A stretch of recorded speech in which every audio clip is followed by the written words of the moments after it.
just talk about that lyric? No, because this is not a Taylor Swift podcast. Okay. Episode 15, sponsored by ABC Cheer with me, now available again on dangerouscheer.com. We sold out of our initial run. We're so excited that we got more copies in, so make sure you get your copy today for the newest and littlest cheerleaders that you know. Episode 15, College Nationals recap. It's national season. We got lucky and had NCA College Nationals and UCA College Nationals all in the same month, literally 2.5 weeks apart. Just an exciting time for cheerleading as we all come back to life. Enjoy episode 15. Enjoy this Nationals look back from UCA and NCA College Nationals. Music's on! You ready for this? Who live is us? Who lit is this? Who real is us? We too legit. We are M-A-R-K-T-H-R-U. Mark Thru podcast. Listen and learn. Watch and observe. Challenging us. They got some nerve. He great. You mad? Don't hate. Get to it. Don't wait. We do not hesitate. We doing what it takes. What we do. Mark Thru. All right. Episode 15. Shall we? We shall. We're approaching 2 years of the show being in existence. That's a crazy I didn't know that. milestone. We started it in summer of 2019. Oh, yeah, because our episode was with Tanner and Kate, and Just drink your water. That's in the video, I'm like sitting forward and we're talking at the table, and then I sit back and you're like, oh yeah, I forgot you were pregnant. Every time I forget. We just had that again because I am no longer pregnant for the second time because we just had our second baby. Woo! Yeah, quite the ride in like a month and a half since the last episode. Just for us, I mean, obviously the world keeps moving, but for us, we just started competition. Yeah. We had just gotten back into full season swing of things. Like you said, you were pregnant. We were waiting on the book to come. So many things. All the things. Everything was kind of in motion, but not happening. And then after that episode, it was just like boom, boom, boom. Like we had multiple competitions. We won state champs, Colorado state champs. So that was just an awesome... Can we clap for ourselves? Yeah. No, because we're clapping for our kids. Because that was silly. Because those kids worked that mat. They sure did. They worked hard for the last over a year. They sure did. So yes, we are going to brag on our own athletes for winning state because it was a long, hard road. And a lot of battles, a lot of education to people, and a lot of working out of sports politics. Yeah, working out of our comfort zone, working out of the box that we're normally in, being outside more and all the things. Mm-hmm. So what a long season that was done in 6 weeks. Yeah. Mm-hmm. Yeah. So you were saying chop. Yeah, so you're saying just it has been crazy the last 6 weeks. Yeah, because it's state, and then the next week we launched ABC Cheer with me. We sold out of that in a week. On your birthday. So that launched. And then we did our virtual taping for nationals, for high school nationals, and that was just a process. I mean, we've talked about virtual, and we've talked about taping. We're not going to talk about it much more on here. Then we had a baby. Yeah. So that was awesome. She's perfect. She's great. And then we found out the next, 2 days later, we got second at nationals, so silver medalists for county cheer and small varsity. So that was amazing. Our kids were awesome getting all that done, and they were rewarded well for their efforts. So, crazy March into April, and so now we're getting back into the swing of things. Yeah, we just had our end of season banquet, so I saw a lot of teams on social media are wrapping up their season, and now everybody's moving into tryouts. Props to NCA college schools because they do this every year. They go to Daytona, they compete at nationals, and then they turn around and they come home and they host tryouts. I'm exhausted, and we don't even have tryouts till next week. So that was something I was thinking about the entire time we were watching NCA and UCA nationals. Is while they're posting about their nationals trip, they're also posting tryouts are just around the corner. And I'm like, I'm just so cheer hungover. I'm so tired. Yeah, I just mad props to the schools because they do this every year, and I'm like, I'm dying. It's a process, yeah. I need a month off. I'm glad we're giving ourselves like 16 days between each season. Right. Because, yeah, it's a long year. But then, like we said, our book sold out. You know, we launched, like Lauren said, on my birthday at the start of April. I know she joked to me. She was like, just what you wanted, to list a product online and do all this web work. And I was like, actually, yes. I felt so bad. I was like, oh my gosh, well, hey, our book's here.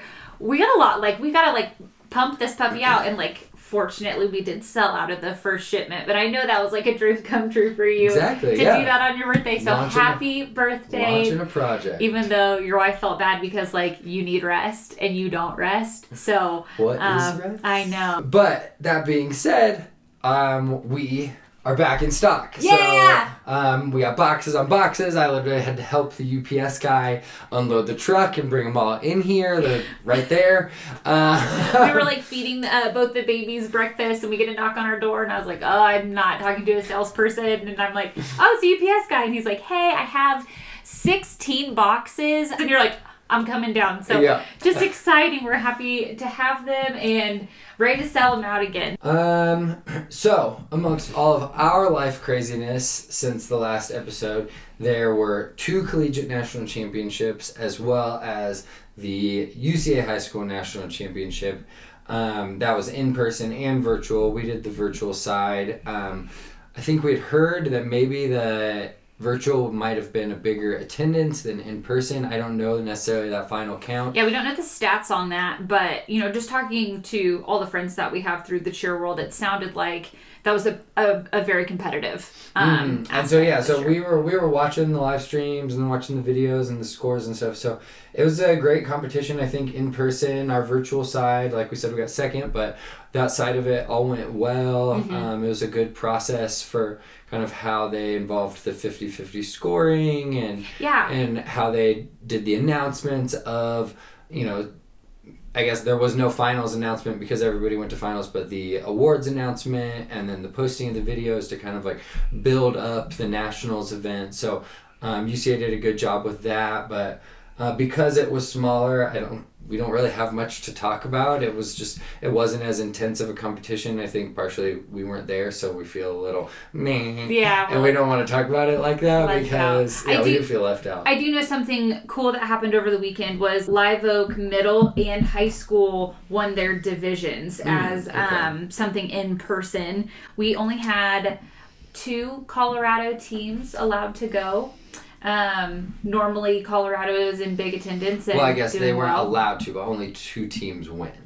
Yeah, only 2 teams went. Just so different from our podcast a year ago where we were talking about how well all of the Colorado teams did to this year. I believe we're the only competitive team to compete virtually. On the traditional side. Traditional side, and then we had a few others compete virtually on the game day side. Yeah. So just way lower numbers. So I just thought that was interesting to look at as somebody who's like very proud of our state and how well they normally do. So many in the top 10 last year, and still the teams that did go virtually and in person did do well. Yeah, and placed in the top 10, but just unfortunate that the local political decisions kind of made it hard for teams to practice and feel prepared to be on that big of a stage. We're not the only state like that, so I know a lot of others are like, but I bet everybody comes hard next year, really strong. And everybody's just gonna be so excited to be there. That event's just gonna be an awesome, fun weekend. So hopefully everyone can go to camp and get ready and just have good tryouts and start their years off on a strong foot, where last year we were so shaky to start. So for the college side of things, last year we did our picks and we were excited to do our picks this year, but life craziness got in the way of at least discussing the picks in advance. So we posted them. Thank you to everybody who participated. It's always so fun to just kind of see where everybody's guessing or who they're rooting for, kind of like the March Madness brackets. You either pick like your favorites or you take it very seriously and you pick the teams that you think are going to win and you want to be correct. I've never gotten so much shade thrown at me in my entire life for my picks. Like, I was like, hold on, do sports broadcasters that are doing their Final Four picks get this much shade thrown at them? Oh, they get roasted. Yes, so I need to stop being so sensitive because I was like, what are you going off of? I'm going off of nothing because nobody will post even like the little tiniest clips of their routine, so I have nothing to go off of, nothing. So it is just like my guesses, but then we get some guesses from other like college coaches or like other like friends who work with colleges, and then when I see their picks, I'm like, what do you know? You need to do more research. What have you seen? Yeah. I'm like, ugh. So anyways, thank you. All of the shade was received. I got it loud and clear. Boom, roasted. Yeah. Boom. Roasted. So to dive right in, it's literally this episode's College Nationals recap because we've never had them this close together before. Mm-hmm. They've always been January and April. It's the pinnacle of the sport right now for, all these teams, all these athletes, and all these coaches. So let's dive right in. Let's do it. As per is tradition, we're going to do 1 through 5, 7. Woo! So starting off, 1, Weber State, grand champs. At NCA, man, they were on the band shell working it. I'm pulling up their... You have a routine? I have it pulled up. Oh, sweet. No, this is sick. I love a team in purple. Lots of standing falls. Classic NCA. Hand ski. Pop through to 1. Yeah, so tumbling literally in every direction. Full, hand, full. Right. That poor guy on... Poor guy. He's not even exhausted. Nope. You love a pyramid like that. Oh, 2-1-1. They have my heart. Yeah. It's like your favorite collegiate pyramid. It's just a flex as a dude. They knew it. They knew it too. Oh, look at this guy in front. He's so emotional. That was good cheerleading. Yeah, I mean, I have it in notes later, but Utah showed out. Yeah. Weber State won, and then all-girl D1, Utah Valley University won. That's right. The West is rising in cheerleading. Normally, I know in Colorado, we obviously hype up Colorado, but in comparison to other states in the South and on the East Coast, cheerleading is much lesser out here, especially when you get into states like Utah and Nevada, those West Coast states for sure. Mm-hmm. So seeing 2 national championships, co-ed and all-girl. And I guess when go Utah. This may show how out of touch I am with NCA books, but after watching NCA Nationals this year, I guess I just assume, or even like in my predictions, favored the Texas schools because I know that COVID-wise, that was kind of playing into my predictions. That was a big part of my predictions as well. Yeah, because I know in Texas things weren't as shut down as they were like here. Mm-hmm. So I kind of thought, well, Utah's going to be somewhat shut down like we are. That didn't stop them at all. And maybe they did have some of the same things we ran into and they just fought through it. Totally. So that was really fun to watch, and I know we got some heat. Boom. Roasted. On Twitter of like, y'all totally missed Weber State. I'm like, yes, we did, but now I'm aware. And like I said, I love a good team in purple. Yep, you love seeing a team in purple win. Yeah. So to our 3, I think that the most anticipated part of NCAA at Daytona was Trinity versus Navarro, in that we had cheer from the year before, or I guess from 2 years before 2019's event, recording it and the lead up to that, and then we got 2020's taken away, so the anticipation for this division with only 2 teams was literally at its all-time high. Right. So many non-cheer people were concerned about how it was going to shake out, and so Trinity Valley took it home. I mean, they had a rockin' performance both days. Navarro kind of had some issues on day 1 and day 2, kind of left the door open, and Trinity Valley said, yep, everybody's watching, here we go. So that was exciting to watch. That was, both teams looked great, but Trinity took it home. They looked better. So supposedly cheer 2 for Netflix was being filmed. Yeah, lots of rumors of camera people So around. we'll see, because the rumor was that they were not just filming Navarro this year, or for this season, they were also filming Trinity Valley. Yeah. So TBD. yeah, we'll see. I think that would be interesting because it was nice seeing Navarro's side, but now if we got to see both sides of the rivalry, you could fall in love with both, because I think after Cheer came out, everybody fell in love with Navarro. It'll be cool. Hopefully that rumor's true. That'd be neat to watch. I would enjoy that aspect of it. Yeah, definitely. And then 5. Moving on to 5. So 5, West Georgia program sweep. All girl and co-ed took it home this year for the UCA College Nationals. So that was really cool to kind of be on pins and needles, because this was the first year West Georgia co-ed was up against Moorhead. In D1, yeah. In D1. So that was both, again, great routines. But kind of the cool thing and kind of the part about this 5 we wanted to mention was the video that went viral of the entire program doing back handspring double ups. Yeah, so essentially they did a program sweep while doing program boodoos for their elites. So boodoos being back handspring double ups. And I actually messaged Brian and Nicole earlier before this, and I was like, all right, we're going to talk about that. How do I say this? Is it boodoo? And they're like, yeah, we don't love the name. It just kind of got shortened to that. And I was like most things, Totally. So they said, back dubs, back doubles, or like boofus, back handspring full ups. And so then since it was, back handspring double up, I got the boodoo name. So the boodoo has kind of stuck. Even though some people may not love it, I think they love the result of those athletes putting in that work, learning those skills, perfecting those skills, and then, like you said, that video that did go viral of them all on the mat at the same time, all the co-ed ones, all the all-girl ones, doing just incredible skill work. So sickening. Good job, West Georgia, just all around. They looked good. And then Number 7, the 50-50 scoring that happened this year in person and virtual. So obviously we know virtually you got the 50-50 scoring. So you got your first tape to submit, got your scores, and then you got your second tape, got your scores, and then they combined them. So because of that, there was some shakeups at the top when we hit our top 3 at College Nationals in person. Now, I know that you and I had this conversation.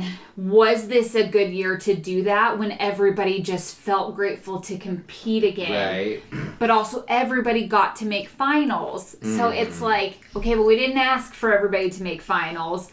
But you also do because you want to make sure it's a worthwhile trip. Totally. After this crazy year, and with knowing that, limited parks, limited activities at the hotel, it's like, yeah, you should go compete twice and not make it a $20,000 one performance trip. But yeah, like you said, was this the year? Yes, no. I will say, what I enjoyed about it is on day 1, I saw a hell of a lot more fight than we normally do. I just remember watching College Nationals, like we do every year. We have a little watch party and we have people over, but prelims is always just like crash and burn. I saw so many, especially on the co-ed side, maybe a misfire in catching thighs and just holding those top girls' feet so their feet do not touch the ground. They were fighting so hard against those deductions. Fights, And so I kind of liked that because I know these college coaches were going into those back hallways and they were like, you fight. You make sure there are as little deductions on that score sheet as possible, and because both of them mattered for finals. Yeah, well, and I think on the opposite side of that is there were a lot of teams that were struggling because the amount of preparation that you could have this year in advance, there weren't as many local competitions with the season shift. Teams weren't able to kind of typically do their full preparation. So I know day 1 there was a lot of struggle. Like you said, there was a lot of fight.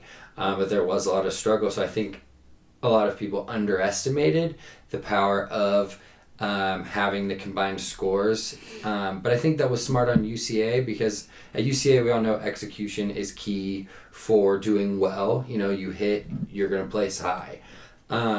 And so I think UCA was smart in saying, okay, if it's been an off year, a lot of people might kind of tone down their difficulty so that they can have success on the mat, which is an admirable thing to do, the correct thing to do as a coach. You want to be able to have your kids hit, and you don't want to make it a gamble. But you don't also want to leave the door open, and I think UCA made sure that you couldn't, leave their door open in regards to questions about the scoring and the placings, so that you had to have difficulty and you had to have execution to be at the top, because you had to execute both days and you had to be fully prepared. I think the results, for the most part, ended up pretty accurate. I think like we said, there were shakeups. Yeah. That did catch us off guard. But yeah, the 50-50 scoring was definitely interesting part of UCA College this year. It was. I wonder if that stays. Yeah. Because it's kind of nice when we get to tell the kids, all right, you get a fresh start. You get to start over. You get new, maybe new judges, maybe not, but you get to start over. If this is a forever change or a permanent change, I don't know. I appreciated the fight that I saw. All right, jumping in to NCA. So NCA College, because of all the COVID stuff, they did bandshell both days to keep it outdoors. They had nice weather both days, so that was, I think, to everyone's benefit, being that it was probably a smaller competition, helped to get everybody onto the bandshell, but I'm sure participants and coaches were happy that they didn't have to go through a bunch of indoor procedures with masks and spacing and everything like that. I'm sure they were happy the weather held out all weekend. And then we heard there wasn't much of a stunt fest this year. We saw a few clips here and there of people out in the grass, but really wasn't the fan fest crazy party that it normally is. Obviously. Right. A beach party like that is not COVID friendly in any way, but I think just the lack of spectators that compared to normal year, lack of participants drove down the emphasis on being out there. A little sad to see because there's always really cool tricks and skill development that happens. The videos that come out of that are always insane. There's always some, mad geniuses out there that are like, what if I throw you like this? And then some girl's like, no, don't throw me like this, but do throw me like this, because I think I can do that if you catch me. And it's just like a combination of crazy minds and brilliant minds in cheerleading. Yeah. Stunt Fest is cool. And then maybe there's some influencing factors otherwise to add to the creativity, but we won't talk about those. We'll keep this family friendly. Yeah. So something else with NCA that I learned, at least over Twitter, is while we were watching UCA Nationals, we're watching dance game day and cheer game day. And I was like, okay, the whole point of this is to build on your school traditions. Those are the ones that score well. They're traditional game day stuff. And as we're watching, I'm like, why is it a GCU cheer and a GCU dance are competing game day when it should be together? Because I know at basketball games at Wichita State, it was a massive production with cheer, dance, the mascot, the band. Headsets. Yeah, all the things, right? So I didn't have football. I don't think it's like that for football at KU. Yeah, we're spaced out, but yeah, doing pregame stuff, we're kind of combined. So I had some people make sure to let me know that NCA does do it that way. Boom. Roasted. Yeah, I was like, okay, obviously I am not an NCA person. I am working on it. So for all of you that are coming for my head, I'm so sorry. So yes, for all my friends on Twitter, thank you for letting me know that's how you do your new game day format. But the key word is that it was new. The quickest way to get the right answer is to post the wrong answer online. Hey, and I'm not going to delete it either. That's one of the rules of the internet. Let me pull up our prediction sheet from... They're not good. While that's pulling up, if you need some merch to order with your book, we have these awesome blankets. It's keeping me warm because our podcast studio is freezing. Okay. So, predictions versus results. So, I think prediction-wise, I ended up getting 4 of these. these 9 divisions, and that was something else we got some feedback on, as our prediction sheet didn't include as many divisions, but I'll say this in return. NCA, can we combine some of these divisions? A lot of these divisions had only 2 teams, only 3 teams. Yes. And you could say, sure, it's a COVID thing, but that's how these divisions normally are. They're very slim, because NCA offers the intermediate side as well as the advanced side. Yes. So if you were disappointed that we didn't cover your division, I'm sorry. That was, it's just way too many to cover. It'd be the smallest font on those sheets. Come on, we're making graphics. Come on. But yeah, so I got 4 right. Lauren got 3 right. For, like we mentioned, biggest, I think, anticipated matchup was the large co-ed junior college with Trinity and Navarro. I had picked Trinity, Lauren had picked Navarro, so I got that win there. Personal fan side, we're big supporters of Dodge City. They were up against Blinn. Blinn has kind of been the perennial champ in that division for many years. Their coach left Blinn a year or so ago and is now at Dodge City. So Michael Brewster was at Blinn.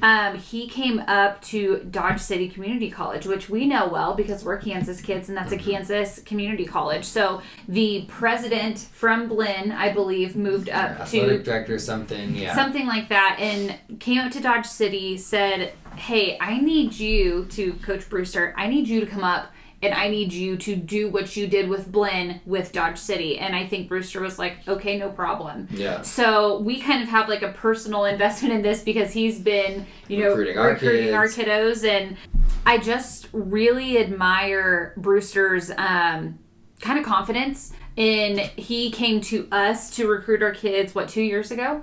And said, hey, I want to make your kids national champions. Can you tell them that DC3 would be a good place for them to go? So we put them on our prediction sheet slightly out of, we knew they looked good. We've been watching them virtually all season. But we also know that the coach knows what it takes to beat his old program. Right. So that was kind of cool. I think that was probably really hard for him to leave something he built up over so many years to go start from scratch with nothing. And then go up against it. A lot of college coaches don't do that. So props to you, Brewster. We're very proud of you guys, and some of our former kids, congrats on being national champions. Dodge City won over Blinn. We both had picked that out of a little personal preference. So they took home the small co-ed for junior college. As we mentioned, Weber State and Utah Valley took home the large co-ed Division I and all-girl Division I. Kennesaw State, they continued their reign on Division I small co-ed. Louisville won small co-ed D1A and all-girl D1A. We missed that. Yeah, we missed the all-girl side for sure. Yeah. I got the small co-ed one. Yes. And then for large co-ed, OSU won. Lauren got that one. OSU had a great routine, returning the championship back to Stillwater. I know they've had... it's kind of like a battle between Tech and OSU and Louisville, kind of the 3 of them fighting for dominance. So OSU, the Cowboys got to take it back home. So this was something, that we saw come up after UCA. So I'm going to talk about it now that we're talking about all-girl D1A with Louisville after West Georgia, when there was all this Twitter chatter about who would win Louisville versus West Georgia, which as cheer fans, I would love to see. Yeah. I'm not going to deny it. They're both great teams. We don't need to see who is the better. They're both national champions in their own right, that nothing should be taken away from either team. But as a cheer fan, you got to admit, having won college championship and seeing the best of the best compete to see who would be on top in a unified score sheet. I know I was replying to people saying no, this would be great if we could see it. We probably never will, not until there's some kind of shakeup with how varsity wants to do college cheerleading. Who knows what that looks like and when and if that will ever change. Maybe it does when cheerleading hits the Olympics and we have an Olympic style format to go Olympic off of. format, yeah. That will probably be the next step to be closer to that. So that Cheerleading needs defaults. Cheerleading needs the Olympics. No, the Olympics needs cheerleading. That's really the tea. The Olympics is boring. They need the spirit and excitement of They need to get cheerleading. rid of that, all the other silly sports, and put cheerleading in there. That's so true. So we had some good picks. We weren't the most successful. We definitely overlooked a few teams. We would have been more prepared this year had we had it last year. That too. Yeah, we definitely went in blind. And then I think this is just in general, a lot of teams like to, stay secret and keep things hidden. So in advance of this competition, we really hadn't seen Anything. much from Weber. We hadn't seen much from OSU. We hadn't seen much from Louisville. We hadn't seen much from Navarro or Trinity Valley. So that makes it hard to do picks. So Yeah. I think everybody should trust the execution scores more and allow the fans to see. Yeah, because I'm kind of on the other side of it, of keeping some things secretive. And I know you and I just come home and we fight about it because you're like, I'm going to post this on Instagram. And I'm I'm like, gonna post it. I'm like, don't. And you're like, why? It's hard. It is a fickle thing. Mm-hmm. It's a fickle line to play. So moving to the UCA National Championship. So Something I know more about, okay? day one, like we mentioned, it was tough to get a hit. A lot of teams just, didn't have the full preparation I think they wanted to. They didn't get a lot of their in-person performances this year. They get a lot of basketball games to perform at, or family performances. High school competitions, yes, things like that. all the things, and nobody got that this year. So I think that was hard for a lot of teams. But like we said earlier, a lot of good fight. I was very proud of seeing that. Yeah, and I think I tweeted it from the show's account. I was like, hitting in the arena is tough. Yeah. Being there ourselves for high school nationals, that's a tough venue to be in sometimes. I don't know if it's the closeness of the crowd to the depth, if it's too dark. I'm not here to analyze the arena, but I've just noticed it's tough to get a hit in there for a lot of teams, especially if you haven't competed in there. I know our first year when it had just first opened, our kids had never competed in it, and we struggled that first prelims performance. Did I yell at those girls? We had to really kind of get ourselves in gear for semis and try to make finals, which we did. So now I have a question for you as far as the arena goes. They did finals in the arena, correct? For everybody but D1A. Other takeaways from UCA College, Liberty in their traditional day one rocked shorts. Looking good. Love to see the short poly shorts, gentlemen. Yes. Welcome to Thailand. Yes. Something that we saw a lot of changes for differently, I guess. A lot of teams were doing their cheer at the beginning. Yeah. Which is similar to the NCA style and the ICU style. For our sake, being we were at the just high caught school, off guard every time. just being at the high school level, it's when do we start preparing athletes for that? Is, I guess, does UCA start encouraging that shift to the beginning? Do they not care? So it'll be interesting to see in the next year or so what that looks like. I know I've been asking for some kind of universality across the sport. So it's like if you start doing cheerleading when you're 5, the same type of routine you do when you're 25 is essentially the same. Just like when you play basketball when you're 5, you dribble, you pass, you shoot the ball in a hoop. Right. Yeah, the height of the hoop might change and the ball might change, and they add the 3-pointer as you age up, but that's why we have elites and different levels in cheerleading. So I tweeted about that. I'd like to see that. Yeah, so I tweeted about that, and I was like, interesting seeing more teams than I thought switch it up and start with the cheer. Not to mention Texas State ended with their cheer. But I had a lot of feedback from people saying, yeah, my kids think it's easier to start with the cheer. And I'm like, are we onto something then? Because OU co-ed and all-girl started with their cheer, had excellent virtual performances, and both won. So and KU. And KU. Yeah, so all the yes. D1A co-ed virtual winners one with a cheer at the beginning. Rock chalk.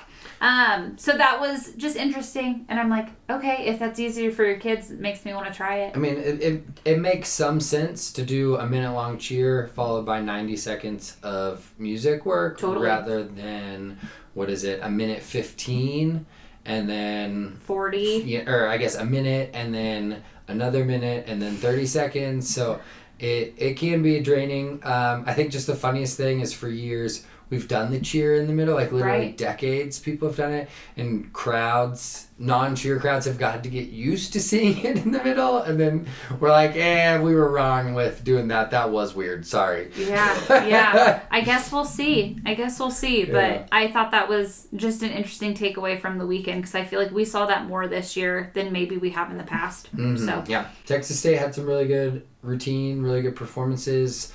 So they looked awesome. I know we were cheering for them and Jocelyn, but they placed really well, and so seeing the cheer at the end must have paid off for how the judges liked their performance and for their kind of stamina and endurance to be able to kind of just hit to the end. So it's cool to see cheerleading changing and innovating somewhat. I know it can be tough sometimes when it changes too fast, sometimes for ourselves and other people including. Yeah, we don't like change very well, but for some reason I'm like, I could maybe see this happening. Probably only because long term, if this is going to be the Olympic format, that would be cool. Exactly. Some organization within our sport. Changing with purpose. There you go. Good. There you go, Lauren. We talked about 50-50 scoring a little bit. So, UCA predictions and results. So, God, these pull them up. Did not do well with either of these. This one we did actually lesser than the NCA one, but there were a few less divisions, so ratio percentage-wise we maybe did decently well. But I blame COVID. I blame the 2-day scoring. But let's give props to Courtney from Louisiana. She participated and did phenomenal. She got either, I think, 6 of the 9. And the 3 that she got wrong, her guesses all got second place. Yes. So if this were a bracket and we had prizes, you would have won, Courtney. Prediction-wise, we were both wrong for D1A co-ed and all-girl. This made me question, what did she know? I'm like, I saw her prediction sheet at the end of the weekend, and I was like, what does she know? Why did we not know any of this? So, good guesses and good predictions. So we, for D1A co-ed and all-girl, we got all 4 wrong. And so that ended up, USF ended up winning for co-ed, and Western Kentucky ended up winning for all-girl. I know for Western Kentucky, they had a coach shakeup at the start of their season. Incredible job by their coaching staff, kind of stepping in, coming together, by the athletes, kind of buying in and working hard. They had 2 great performances, day 1, day 2. So for the co-ed side, with USF winning, I think that division we saw a little bit more of the 50-50 scoring come into effect. I think so too. Because UCF had a day 2 hit. Mm-hmm. They didn't have the most difficult routine, but they were solid execution, some good difficulty throughout, but not like the most difficulty. Like we saw more things go to 2 feet than to 1 foot for UCF, and so. But their day 1 performance was pretty rough. They had some things off time. They had some bobbles. I think they maybe had a drop. So their day 1 score wasn't great, which when combined with in the 50-50 format, I think put them ultimately in the second place, where USF had a strong performance on day 1 and then just had 1 stunt issue in finals on day 2, and so they were able to keep atop the score sheet.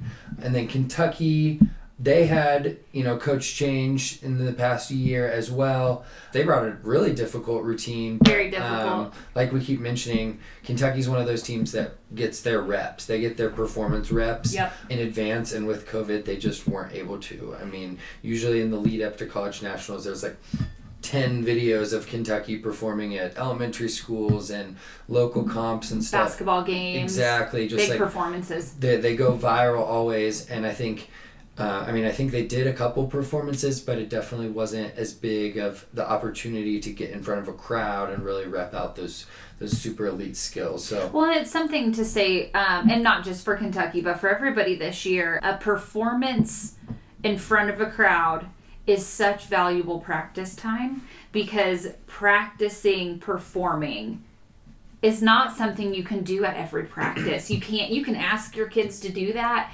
It's just not possible, because there's a piece of that that's adrenaline, energy. And you can't always pull that out of a random practice. Correct, you really can't.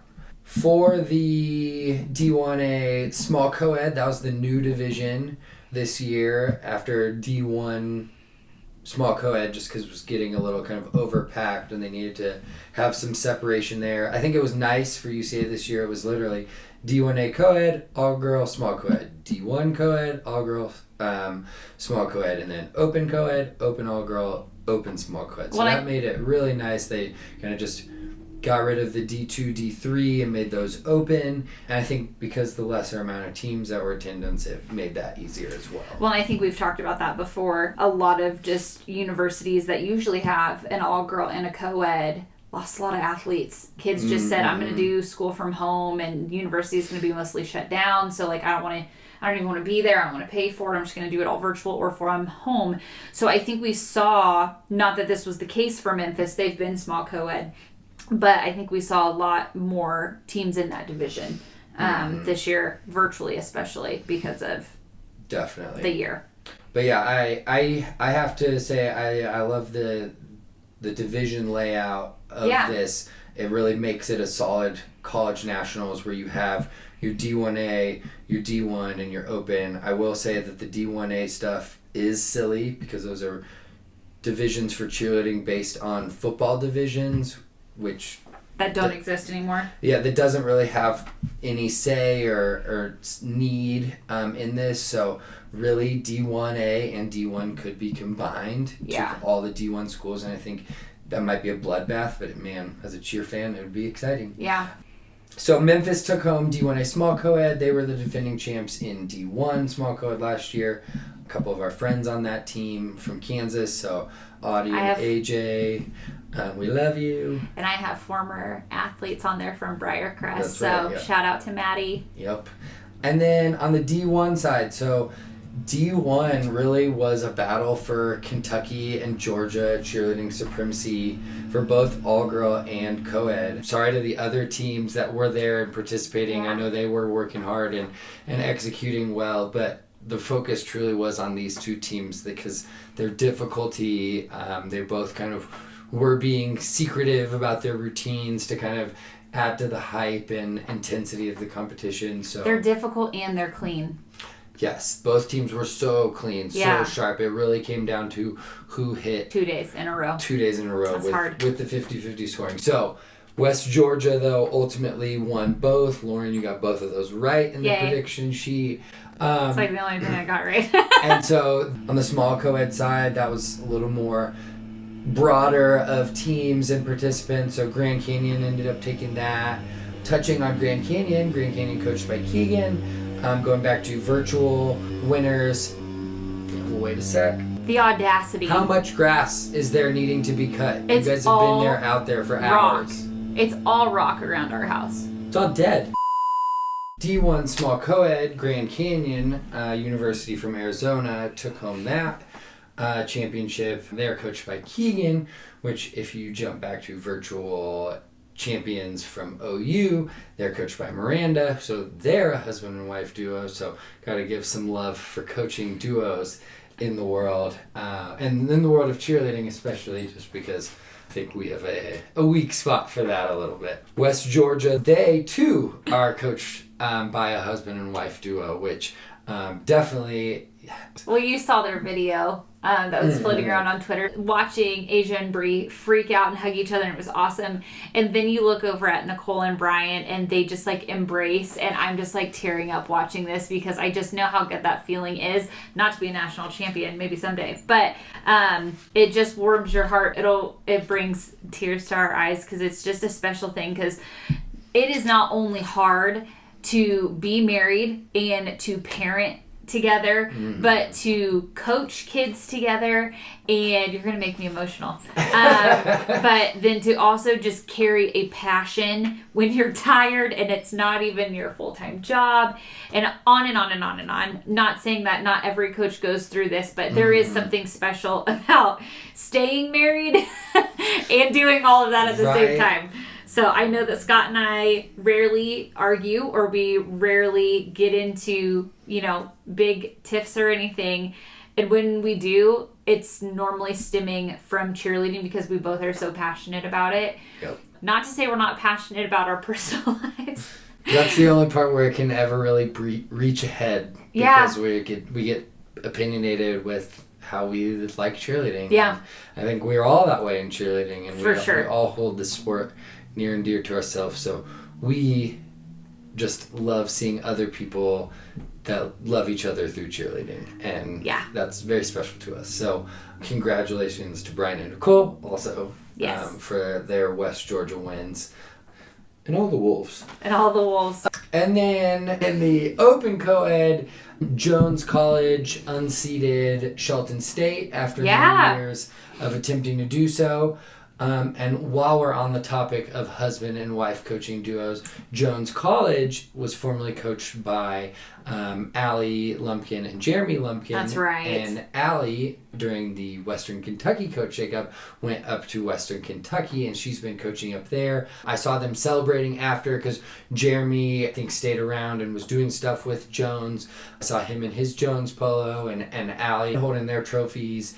And obviously she's excited because a lot of those Jones kids are her kids, and she had to make the professional decision to move to another school and further her coaching career. So I'm sure they were sad to see her go, but knowing that she was on to other things, and I'm sure they're happy that they got to still have Jeremy. Both of them are excellent coaches, incredible athletes in their own time. So another coaching duo at UCA College Nationals. So very cool. 3 couples winning 5 or 6 titles between them. Did we mention USF co-ed? Oh my God, 4! Oh my God, how did I skip Ronnie and Jill? Yeah, wow. Ronnie and Jill. They won. I failed that. No, I was just didn't thinking. Do that homework. No, you're good. I just was thinking. I know that when we had talked about it, I was like, oh, and USF. Oh, USF co-ed. That's Ronnie and Jill. Yep. So another married couple. So 4 winning either 6 or 7 titles. That's crazy. Between them. That's crazy. Just on the traditional We're side not doing our job. we need to do better. We'll get there in time. Oh, that's very awesome. Did we miss anybody else who's married and coaching together? Was that the last one? Twitter, let us know. Yeah. Instagram, let us know. Let us know if we missed any more. We'll be here ready to get roasted. Boom. Roasted. If need be. Yeah, I know there's other couple coaches, but I was wondering if there's any more who won this year. So we had to squeeze this in during nap time for both of the bebés, and it looks like both of the bebés are starting to wake. Yep. So back to parenting. Back to parenting we go. If you haven't yet, get your copy of ABC Cheer with Me, available on dangerouscheer.com. It's our other baby. Yeah, it's cheerleading's first children's book. So we're just super excited that it's out in the world and people are buying them like crazy and just... Oh, that's my favorite page. When if you do get this for your kid or for your cousin or your friend's kid, and you want to share a picture of them loving the book or a video, send it our way. Tag us. To the Mark Thru or to ABC Cheer with Me pages, because we're just loving seeing all the reactions and how we can help contribute to cheerleading growing long term. So getting these kids interested in what we love as early as we can. So get the book. If you're going to a baby shower, grab some merch to throw in with it. I mean, there's this extremely soft fleece blanket that you're all going to love. And practice your letters with it. Yeah, absolutely. We're in mom and dad mode, can you tell? Exactly. Yeah, so that's episode 15. Thank you guys for listening, and thanks for supporting the show. We appreciate you guys. Music's off. Cool. Sheesh. Sheesh. Sheesh, we're tired. You ready for this? Who live is us? Who lit is this? Who real is us? We too legit. We are M-A-R-K-T-A-R-U. Mark Thru Podcast. Listen and learn, watch and observe. Challenging us, they got some nerve. Be great. You mad? Don't hate. Get to it. Don't wait. We do not hesitate. We doing what it takes. What we do. Mark Thru.